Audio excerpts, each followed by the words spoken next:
আসসালামু আলাইকুম এভরিওয়ান। আজকে আমরা এইচএসসি 26 ফিজিক্স ফার্স্ট পেপার এক্সামের একটা সিকিউ নিয়ে আলোচনা করতে যাচ্ছি।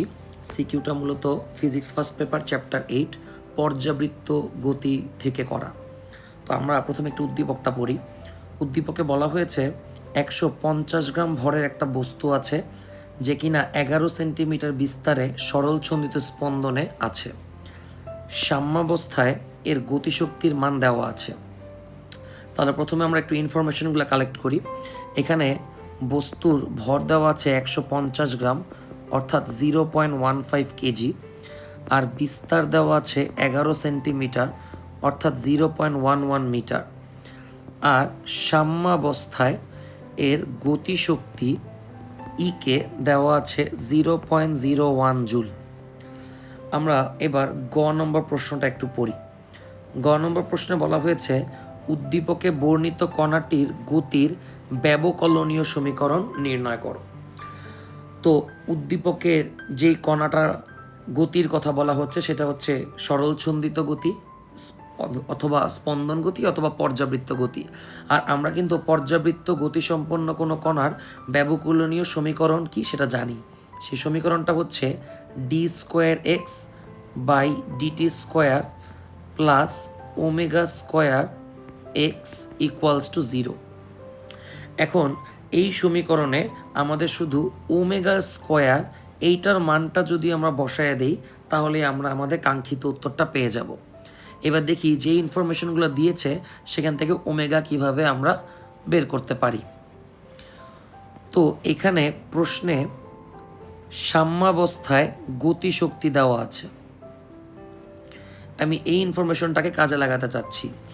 সাধারণত আমরা জানি গতিশক্তির সূত্র হচ্ছে হাফ ইন্টু কে ইন্টু এ স্কোয়ার মাইনাস এক্স স্কোয়ার। কিন্তু যেহেতু বস্তুটা সাম্যাবস্থায় আছে, আমরা জানি সাম্যাবস্থায় সরণ এক্স ইকুয়ালস টু 0, তাই আমরা এক্সের মান 0 বসালে ইকে মানে পেয়ে যাচ্ছি হাফ কে এ স্কোয়ার। এখান থেকে আমরা কে এর ভ্যালু পেয়ে যাব, অর্থাৎ বল ধ্রুবক। ইকের মান বলছে 0.01, 2 ওই পাশে গুণ হয়ে গেল, আর এ যেটার মান 0.11 দেওয়া এর মাথায় স্কোয়ার। এবার আমরা ক্যালকুলেটর চাপি দেখি কত আসে। ক্যালকুলেটর চাপলে আমাদের আসতেছে 1.65। আমরা বল ধ্রুবকের একক জানি নিউটন পার মিটার। আচ্ছা, এবার বল ধ্রুবক কেন বের করলাম? আমার তো লাগবে ওমেগা। এবার আমরা ওমেগা বের করার আরেকটা সূত্র সম্পর্কে জানি, সেটা হচ্ছে omega equals to root over K by M. এখন আমরা এই সূত্রে কে এর ভ্যালু বসায় দিই 1.65, আর বস্তুর ভর দেওয়া 0.15 কেজি। তাহলে আমি যদি ক্যালকুলেটর চাপি তাহলে আমার আসতেছে 3.316, আমি 3.32 ধরলাম রেডিয়ান পার সেকেন্ড।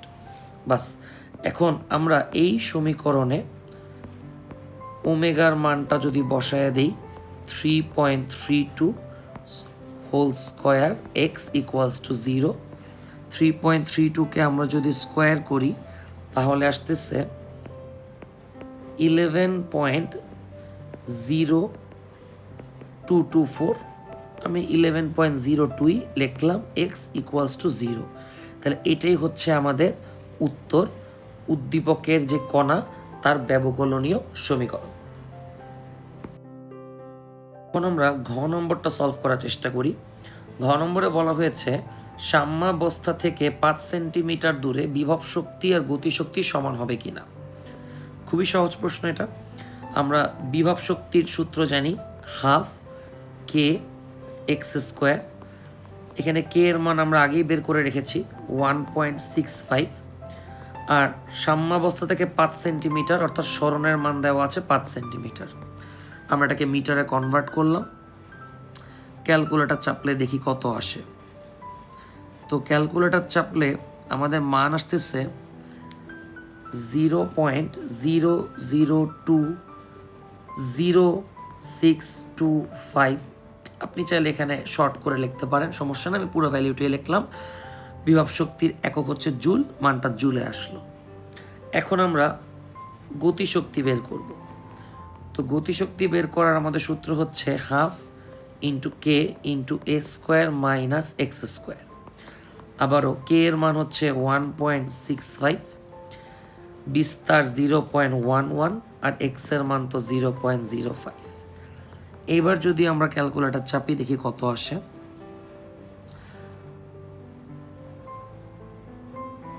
ওকে, 1.65। ওকে, এবার আসতেছে 0.00792 জুল। অর্থাৎ সাম্য অবস্থা থেকে 5 সেন্টিমিটার দূরে বিভব শক্তি আর গতিশক্তির মান সমান আসবে না। তো আশা করি সবাই ম্যাথটা বুঝতে পেরেছেন। ধন্যবাদ।